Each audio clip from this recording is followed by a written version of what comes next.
Welcome to Quit to Win, the show where we explore the moment people have to let go of destructive pattern, meeting identity, the internal battle to rebuild their life with purpose and clarity. The guest is Emily Guerra, our productive life coach, mindfulness productivity speaker, founder of Productivity Flow, drawing on neuroscience, therapy, and our own journeys as a solopreneur. Emily helps self-employed women break through the mindset barrier and build system, routine, and habits that create meaningful daily progress without burning out in that particular process. Her mission is simple and countercultural: dismantle the myth and non-stop hustle is the only way to succeed. At the defining moment, what made staying no longer an option, COVID took over her job, and working for herself from home became the new reality. In her world, she just knew she had to change the way she worked, empower others to do the same. Well, thank you so much. I'm so excited to be here.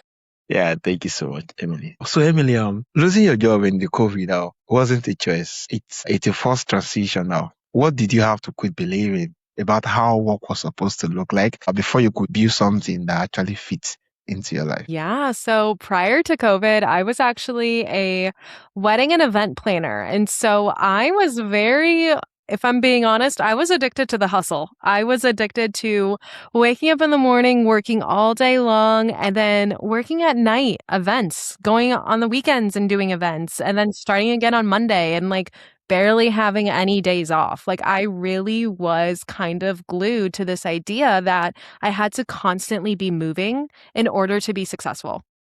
Yeah. Even if I was doing busy work and not actually moving forward, but just busy, just moving, right? And so when COVID hit and I literally lost my jobs overnight because as soon as lockdown began, events stopped. And it truly was in a couple day period where I just lost my entire career. At first I sulked. I'm not going to lie. I was really upset for quite a while. I definitely took my time and feeling sorry for myself, probably a little too long. But then I realized that this was actually an opportunity for me to not be so addicted to being busy anymore. Especially I think with events and wedding planning, you are constantly on the move and constantly going. I didn't know what a career outside of that was like. And COVID gave me an opportunity to test that out, to see if slowing down was actually more beneficial for not just my health, but also my mental health. And also, let's be honest, my bank account, right? Yeah. And so I think it really gave me that chance to slow down, even though it wasn't necessarily my choice at first, but then I did. And I actually really started liking it. And then I dove into working for myself. And I wasn't doing that before. And so COVID actually opened up that door as well. And so there were a lot of things that I feel like I had to let go of in order to get to where I am today. But I think the biggest one is this idea of busyness and constantly going, constantly doing, constantly driving, even though you may not know exactly where you're going. So that hustle mentality is definitely the biggest thing that I let go of. Oh, that was really amazing. Yeah. COVID-19 was more like a bigger force that actually more put a whole lot of things to heart. The easy going out and everything just come to a stop at. I think I'm just imagining how you're able to manage it, owing to the fact that event planner is more of an outgoing stuff, about a whole lot of energy, about a whole lot of showing up, and your judgment of business is going to come from the fact that you went out compared to online job that has to kind of demand you a different kind of behavior entirely. Yeah. So the shift from working from that full-time exposes things that commute and office hide out about how you manage time, energy, mindset, and boundary. What did you have to discover about yourself in those earlier months that you have not seen before? I discovered so much. I was honestly probably ignoring before, right? There were signs that I think I was totally overlooking before because I was just so busy. I didn't necessarily have the time, or I didn't think that I had the time to kind of get reflective and notice, right? And I think COVID forced all of us to slow down, and it definitely forced me to slow down. And there were a lot of things that I learned about my own energy, my own time management, my own routines, my own wants and desires, the way I actually want to live my day-to-day life, right? I found that working for myself allowed me to, number one, experiment a lot more and actually lean into maybe I can try this. Nope, that didn't work. Okay, now I know that didn't work. So what else can I try, right? It kind of gave me the room to explore a little bit more. And I think the biggest thing that I personally learned is that I was really addicted to the idea of time management, time blocking, forcing every Yeah. single minute of every day to have some goal or some mission or something that I needed to be doing, right? And I was totally ignoring my energy, my capacity, whether that's emotional or mental or physical. I was totally ignoring that and forcing and pushing myself through a lot of the time to follow my time blocks, to follow the time management. And then I think working for myself really allowed me to kind of slow down and ask myself the question, is right now the best time to do this? Just because I have the time to do something, do I actually have the mental capacity to do it? Right? So that shift for me was one of the biggest lessons because it allowed me to actually understand my own energy rhythms, my own energy patterns, how I naturally best work, and melding my work to match me instead of trying to force myself to match the work. Right? Yeah. So I think for me, that was definitely the biggest lesson. And that is a lesson that I carry into every single coaching call I have because I find that it's so many of us that are really Yeah. addicted to the time management piece and we totally ignore the energy management piece, which is what the hustle culture wants, right? Yeah, And so so we have true. to take our power back a little bit. Yeah, so true. Amazing, amazing. Oh, you need to kind of, you need to kind of work for yourself, give you time to explore, a little more, and being able to kind of, look inward and discover a whole lot of Mm. things about yourself, compared to just more like, keep running the cycle here and there, and at the end of the day, you're not actually more like fulfilling those things in there. Yeah, it's really amazing. And also, you find that the productivity flow out of your own experience of having to rebuild how you work from scratch out. What did you have to quit copying from traditional workplace model? What do you have to copy from traditional before you could actually design something that actually work for you at home? Yeah, I think when I was honestly first starting out, I truthfully had absolutely no idea what I was doing, if I'm being just very honest. And I ended up right before I founded the Productivity Flow, which is my coaching and speaking business. Right before that time, I was actually freelancing out a range of services to a clientele that was mostly full of entrepreneurs. And that was really the first time I was working for myself. And it was the first time that I was surrounded by other people who were also working for themselves. And so I got to kind of witness different ways of going about working for yourself and how other entrepreneurs and freelancers, solopreneurs were doing it. And it was a big range, but I think there was an underlying theme amongst us all, and that was burnout. We were absolutely all driving ourselves into the ground and trying to force this idea that, again, the hustle culture, really trying to just constantly hustle. And I think we were all very glued to that. And so that was the kind of the first thing that I was really copying, honestly, from these other entrepreneurs. Like, okay, well, if they're working, 12-hour days, then I should be too. Otherwise, I may not be a successful entrepreneur. That did not last long, if I'm being honest, because within like 2 months, I was like, I feel like I'm a wedding planner again. This was not why I started working for myself. Wait a second here. How am I recreating the same feeling that I just left? What am I doing? So it made me pause and it made me ask, like, what do I need to change? And how can I go about changing that? And I started throwing that question to my clientele of freelancers and entrepreneurs, like, hey, you're feeling like me and we're both in the same boat. What are some things that we can do differently to make work easier? So that way we actually have energy at the end of the day to go live our life, right? I'm tired of being a couch potato. Like, I don't want to feel so drained at the end of the day or be looking forward to the weekend every single week. That's not how I want to live my life, right? And a lot of my clientele felt the same way. And so we just naturally started kind of helping each other, like just do some research or get into some books or listen to some podcasts or whatever it was to just see different ways of going about it, of going about entrepreneurship, but also going about working from home. It was so new at the time, right? Nobody really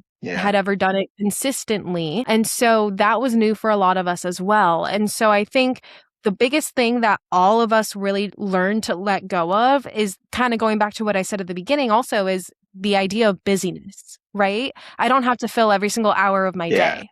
I can leave that behind. That's the old way of working. That's like the pre-COVID mentality, right? We're in the post-COVID mentality now, where my time matters, my energy matters, and I do not have to constantly be busy to be successful. And so that mindset shift was really what kind of instigated me to then actually build the productivity flow, because I realized if I'm feeling this way, and if all of my freelance clientele is feeling this way, a lot of us have to be feeling this way. How can I help other people kind of escape this notion and lean into a lifestyle that feels good, Yeah. especially working from home? Yeah. Amazing. Amazing. You don't need to feel every single time of the day. Yeah, to actually feel good. And it's really lovely. Yeah, amazing. And also you work specifically for self-employed women and female Mm. solopreneur. What did you have to quit as about what they needed?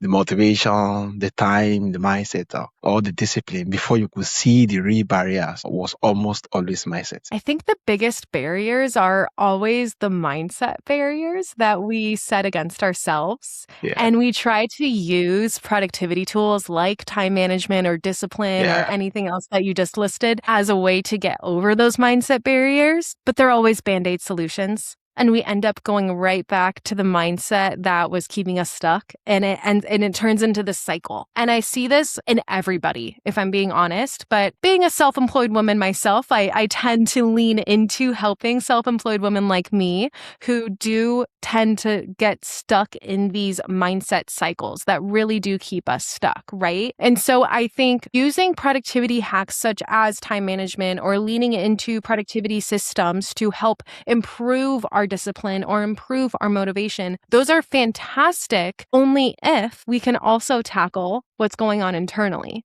right? I mean, how often does self-doubt prevent us from moving forward, from being productive, right? So often it's actually the mindset that is holding us back. Yet we try to use all of these band-aid external solutions that never end up working. And we get frustrated with ourselves. We blame ourselves for that.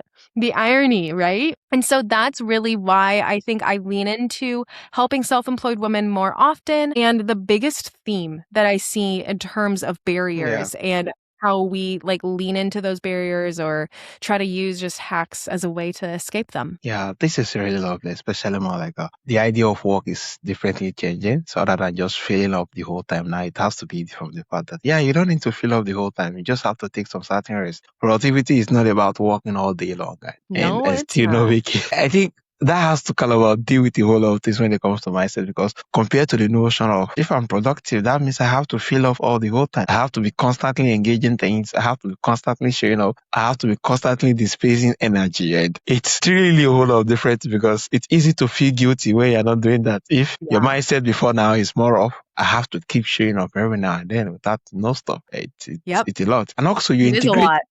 Yeah. And also you integrate neuroscience and therapy into your coaching alongside practical system and tools. What did you have to quit treating as separate, the inner work and the outer self, before your approach could actually produce lasting change for your clients? What a good question, firstly. I love that question.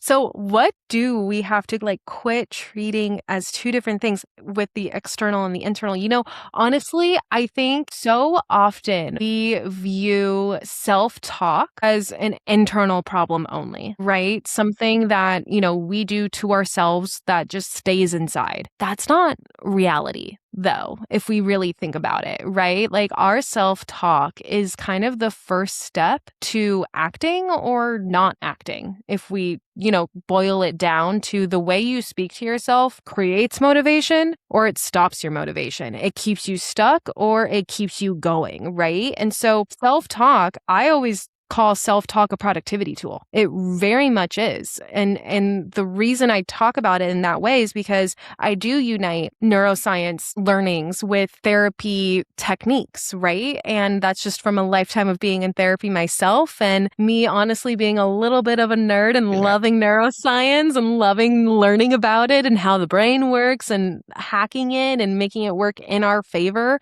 instead of against us. That's truly what I am all about, right? And so I very much view self-talk as a productivity tool, but I think so many people assume that your self-talk is just you. And it can be changed, right? And it can be changed in a way that empowers you better. It can be used as a productivity tool if you know how to hack it a little bit. And that's where the neuroscience comes in, right? So blending the neuroscience with the therapy, I do think allows you to quit the idea that these two things are separate, right? They're really not. Like you as a person, you are one whole person. And that comes with a lot of layers. These layers, kind of like an onion, like they're attached to each other. You can't, and if you separate them out, like that starts to wither away, right? So I think very much so what's going on internally, whether that's your mindset, your self-talk, your emotions, those do have external factors that you have to take into account. Yeah, amazing. Self-talk has a whole lot to do. Yeah, taking off the internal step and being able to come. And I think this is really lovely, just looking at it that very particular way, because sometimes, yes, everything that we get to see manifest is a product of our internals, even if we didn't voice it out, or even if we do voice it out sometimes, it takes the same energy and it resonates.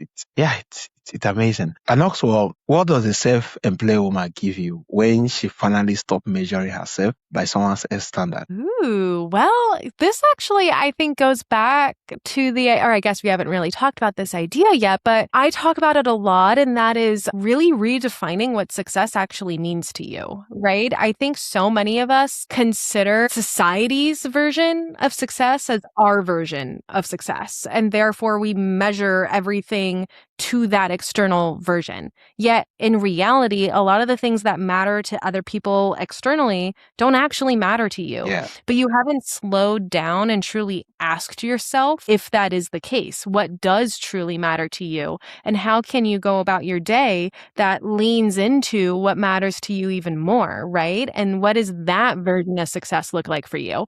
And I think that goes into, once you have defined your own version of success, that very much then goes into how do you measure yourself, right? And how do you feel in terms of feeling like you're overcoming barriers or like you're falling behind in your goals or whatever it may look like. You know, I think one of the things that I do with my coaching clients within the first couple of weeks of working together is always really understanding what success, not just in our coaching, but in your goals, in your work, and your personal life, what does that actually look like? And that can help you then determine, let's work backwards, right? Let's then determine, okay, so this should be goal A, goal B, goal C. And sometimes those goals are mindset goals. Sometimes those goals are financial goals, right? They're going to be different and they should be different because again, you're a whole person. You're not just your work. You're not just your personal life. You're not just your family life. You're all of it combined, right? And that's why I love talking about work-life balance and the mindfulness piece of mindful productivity.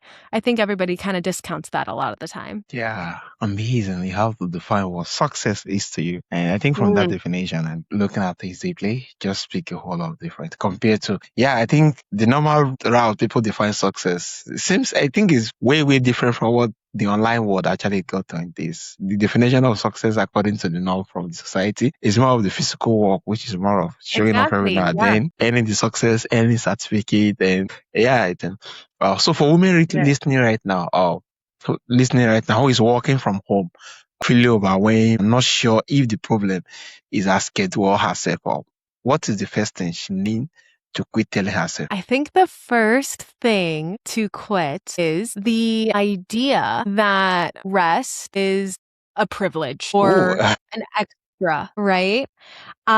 Just like I view self-talk as a productivity tool, I also view rest as a productivity tool. And especially for us self-employed women, rest is typically the first thing that goes out the window. Especially, it's so ironic because especially when we're feeling extra busy or overwhelmed or like we don't know where to start or like we know what our goals are, but we just cannot get ourselves to do it. The thing that we 99.999% of the time, the thing that we need is rest.